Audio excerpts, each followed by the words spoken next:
Et yep tout le monde, c'est Blackzone. Aujourd'hui on se retrouve pour l'épisode 6 du Last of Us avec Ferrari. Aujourd'hui on se retrouve à Monaco, à Monte Carlo plus précisément. Mais toujours en mode de jeu gris, en 10 tours et en mode normal. Alors ça va être très compliqué parce que Monaco c'est un circuit là où on peut le moins dépasser.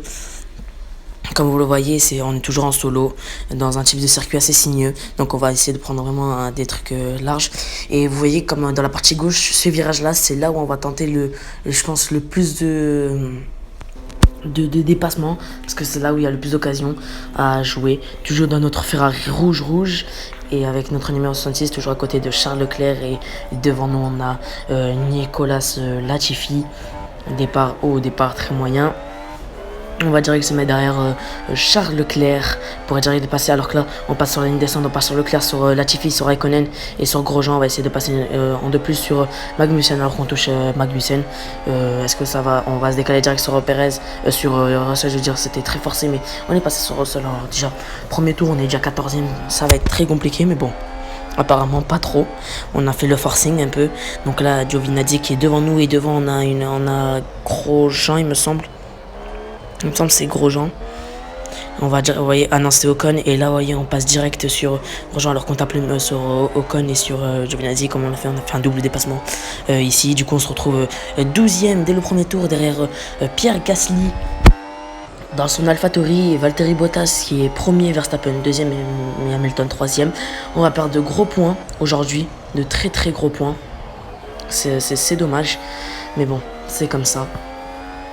Et donc du coup, je vous ai mis le classement samedi dans le circuit d'Espagne à Barcelone. Et donc du coup, on était en deuxième position avant ce Grand Prix. Mais je pense qu'après ce Grand Prix, on va passer 4ème ou 5ème parce que Monaco, sachant que si on part dernier, ça va être vraiment dommage. Alors que là on tente direct sur Pierre Gasly, on va forcer un peu, voilà, alors qu'on tape le mur assez brusquement. Mais voilà, on passe 11ème et le prochain c'est Lance Stroll qui est devant nous pour la 10ème position, et on va marquer direct, on va peut-être avoir direct un point à marquer au moins. Mais bon, vous voyez, on va aller se montrer dans les rétroviseurs. On est trop loin pour aller tenter quelque chose dans ce virage là. Donc Stroll qui reste derrière Carlos Sainz, il me semble, j'ai vu le numéro 55. Et du coup, toujours en tête. Après, c'est difficile d'aller prendre quelques secondes d'avance ici à Monaco, alors que là on est très près, on est collé à la boîte de vitesse de Lance Stroll. On va aller tenter quelque chose peut-être sur le troisième tour alors que là on passe en virage coupé, on est passé brusquement. Ça, il m'a saoulé, vraiment, il m'a cassé les je vais pas dire de gros mots parce que clairement, voilà, on est clairement passé comme ça. On est clairement passé en virage coupé. C'était clairement un réglementaire, donc on mérite clairement une pénalité. Mais bon, on a juste un avertissement, donc c'est pas, je pense pas je vais le refaire. Mais on est toujours derrière Carlos Sainz dès le troisième tour, donc on est déjà 10ème, et donc c'est bien, c'est parfait. On fait un bon début de Grand Prix. Alors que là on tente sur Carlos Sainz, on lui laisse de l'espace, clairement. C'est lui, il a qu'à prendre un tout petit peu plus large, il tape le mur, c'est pas de notre faute, il n'a qu'à pas nous taper. Nous, on a Kvyat devant, et on va essayer de rattraper Daniel Kvyat.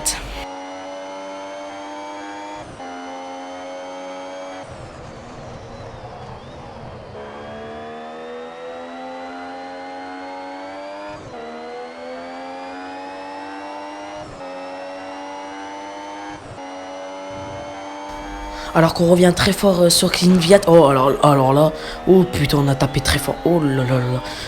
On n'a pas de dégâts sur l'aileron. Je sais même pas comment ça se fait. C'est un miracle qu'on n'ait pas qu'on ait rien cassé sur notre voiture. Mais bon, ok. 4ème tour, on va entamer. Et secteur 2 et 3 rouge. Très compliqué. Toujours 9ème derrière Daniel Kvyat.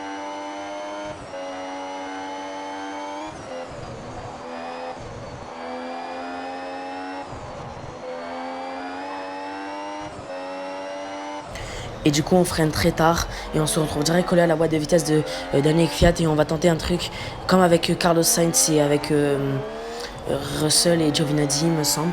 Il me semble que c'est ça. Non, c'est Giovinazzi et Ocon. Russell, non, Russell c'était dans la montée du casino. Mais du coup, on est passé sur Daniel Kvyat. 3 dépassements, vous voyez, sur cette ligne droite. Et du coup, Perez est le prochain, alors que là, on a un virage coupé. Je vois pas pourquoi on a un virage coupé, alors que pour moi, on le prend bien. On le prend bien, le virage. C'est sûr qu'on essaye de gratter le plus possible. Mais bon, vous voyez, là, on le prend bien. Alors que là, on tape, j'ai énormément du mal avec ces deux virages-là. Où on tape là récemment et où on a le virage coupé, très très compliqué, alors que là DRS activé pour essayer d'aller chercher au moins de rattraper Sergio Perez pour la 7ème position.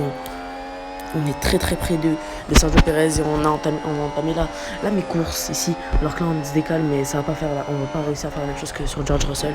On va attendre à mon avis la chicane pour aller passer Sergio Perez, vous voyez, on se monte dans les rétros, par contre on touche la roue, c'est très compliqué. Alors non, du coup vu qu'on a ralenti, on n'a pas eu assez de temps pour aller le doubler. Du coup on va encore rester coincé derrière Sergio Perez. Il me semble qu'en Australie on était coincé derrière Stroll et là aujourd'hui on est coincé derrière Sergio Perez. Ça va être c'est très très compliqué. Alors que là on tape le mur, on coupe clairement le virage. Oui, là c'est ça, on coupe le virage. On tape le mur pour couper le virage, on attendait trop tôt. Et du coup vu qu'on a tapé Perez qui tape le mur aussi, et du coup ça nous fait perdre énormément de temps sur la McLaren de Lando Norris. Et là on a perdu patience, je perds patience clairement, et on a doublé. Clairement c'est 2 fois qu'on fait ça. Je pense pas que la 3e fois ça va être très réglementaire. Et donc voilà, donc on va entamer. Et donc on a entamé la mi-course là maintenant. Et on se retrouve juste derrière la McLaren de Norris.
Et on est au 8ème tour et on n'arrive toujours pas à revenir sur Lando Norris. C'est très très compliqué.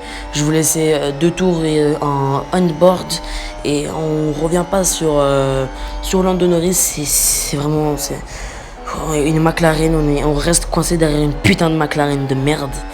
Voilà. Clairement, ça commence à m'énerver. Derrière Norris, c'est Pélé qui joue à un jeu vidéo là au lieu de conduire une Formule 1. Non, c'est pas grave. Toujours 7ème. On est presque à la 6ème place. On va devoir tenter un truc dans les 2 derniers tours. Donc du coup, ça va vraiment être au dernier tour comme en Espagne et comme en Azerbaïdjan dans les 2 dernières courses, en espérant que cette fois-ci on arrive à le passer, alors que là on a toujours le virage coupé. On est toujours collé, mais vu qu'on coupe ce virage, on perd énormément de temps et du coup ça laisse à Norris à s'échapper, et donc du coup c'est très très compliqué. Alors que là on tape le muret, c'est très compliqué. Ça commence à devenir très compliqué. On a les roues qui commencent à se dégrader. Vous le voyez, qui sont moins noirs qu'au début. Ça s'évolue au fur des tours. Et du coup, on va entamer l'avant-dernier tour avec notre Ferrari toujours derrière, coincé derrière une McLaren de merde, clairement. Une merde de McLaren. Norris qui là est rentré chez sa mère. Putain, ça me saoule.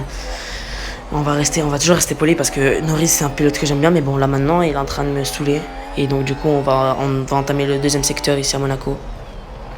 Et du coup là on est trop loin pour tenter un truc dans ce virage là, et donc je vais vous laisser jusqu'au dernier tour si on ne le passe pas.